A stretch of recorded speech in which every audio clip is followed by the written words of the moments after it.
Hello बच्चों, let's read the question. Question says the marks obtained by 70 students in an examination are given below. Calculate Q1, D3 and P95 for the distribution. Marks more than 80, 70, 60, 50, 40, 30, 20.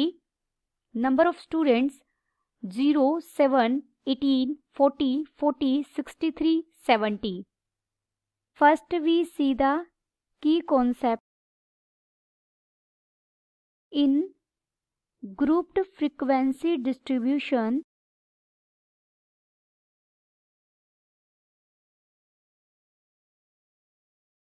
हम Q1 lower quartile कैसे find out करते हैं?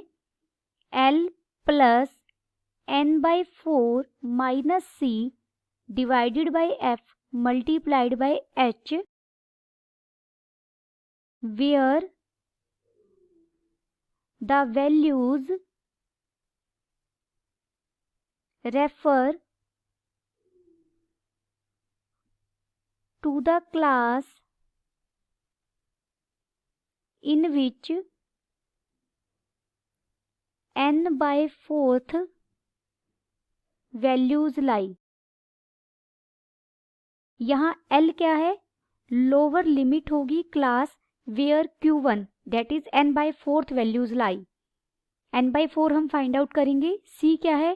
Cumulative frequency of the class previous to this class. This class का मतलब है जहां हमारी n by 4th value लाई कर रही है उससे पहले वाली क्लास की क्यूमुलेटिव फ्रीक्वेंसी.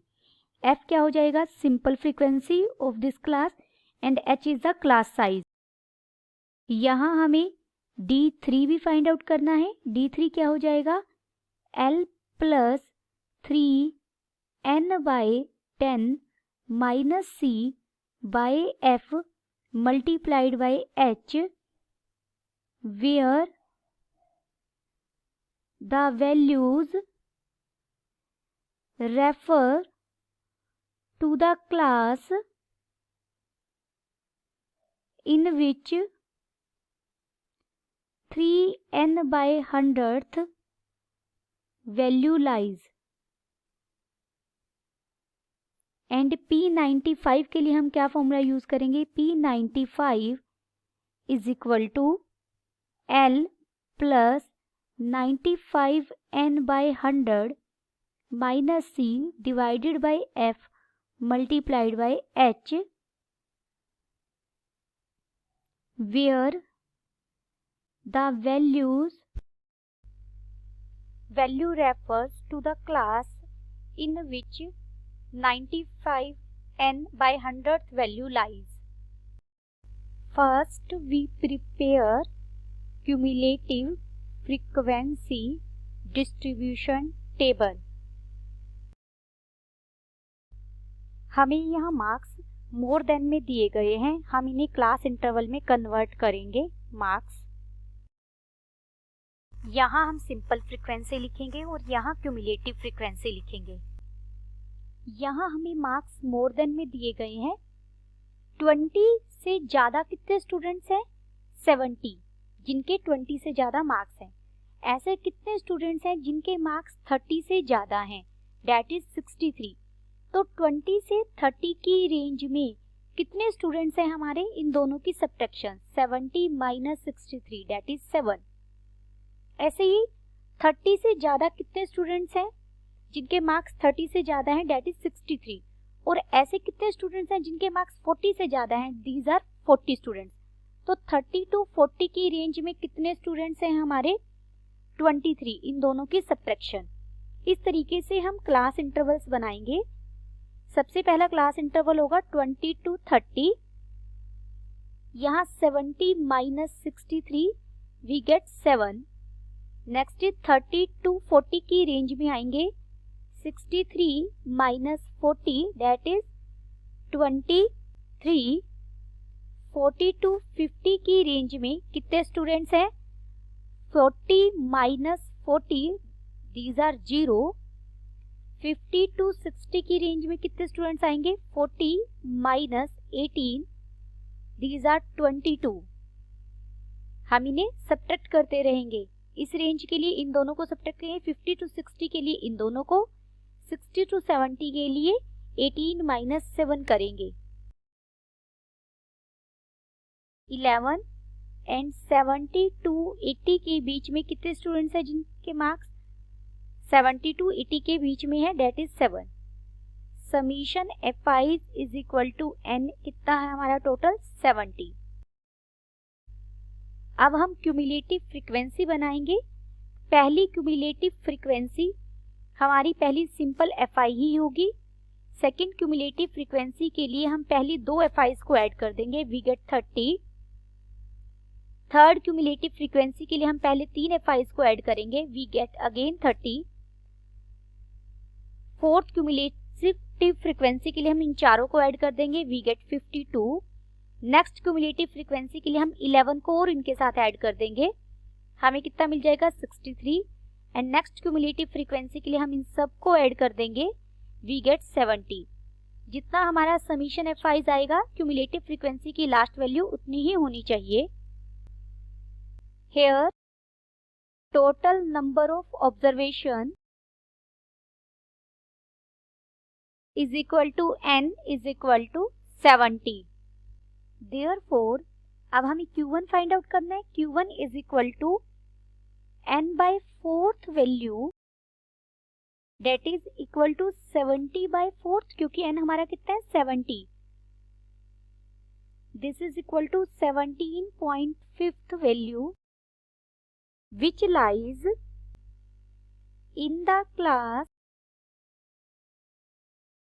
हमें क्यूमुलेटिव फ्रीक्वेंसी में 17.5 देखना है।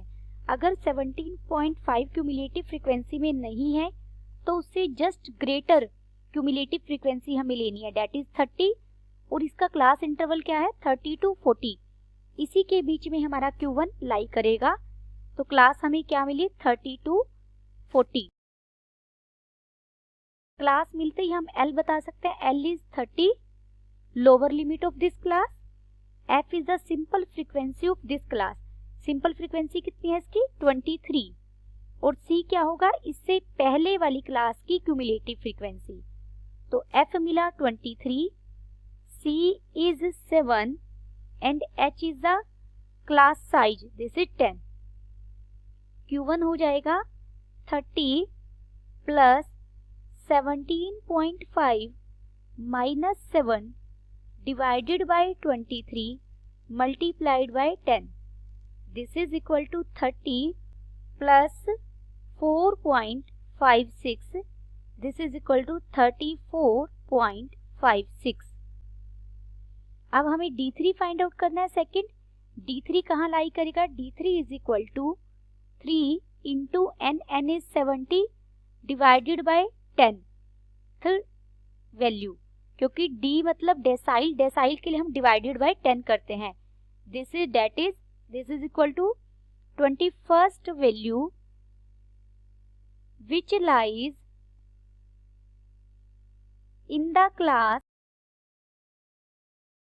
हमें क्यूमुलेटिव फ्रीक्वेंसी में 21 देखना है। अगर 21 नहीं है, 21 से जस्ट बड़ा, वो भी क्या है 30। और 30 की क्लास इंटरवल क्या है 30 to 40। तो हमारा D3 किस में लाई करेगा 30 to 40 में लाई करेगा। 30 to 40 पता लगते ही हम L बता सकते हैं, L is the lower limit of this class. F is the simple frequency जो 23 है। C इससे पहले वाली क्लास की क्यूमुलेटिव फ्रीक्वेंसी 7 है and H is the class size, this is 10। D3 हमारा क्या हो जाएगा, L is 30 plus 3N by 10, this is 21 minus C is 7 by F is 23 multiplied by 10.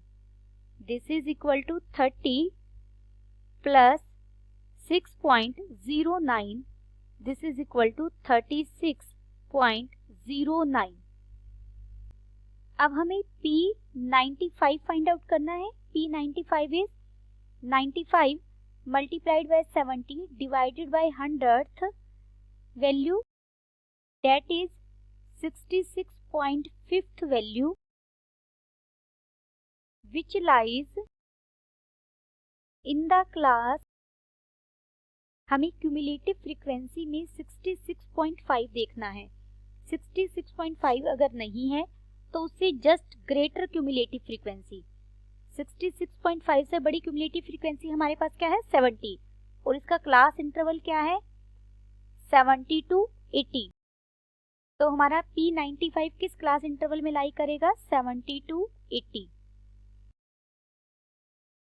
तो यहाँ L कितना मिल गया हमें 70। F is the simple frequency of this class, इसकी सिंपल फ्रीक्वेंसी कितनी है हमारे पास 7, और C क्या होगा इससे पहले वाली क्लास की cumulative frequency. F is 7 and C is 63 and H is the class size which is 10. P95 is equal to 70 plus 66.5 minus 63 divided by 7 multiplied by 10. This is equal to 70 plus 5 is equal to 75. Therefore, Q1 हमें कितना मिला 34.56, D3 is equal to 36.09 and P95 is equal to 75. Then the final answer is Q1 is equal to 34.76, D3 is equal to 36.09, P95 is equal to 75. Hope you understood it well. Best of luck.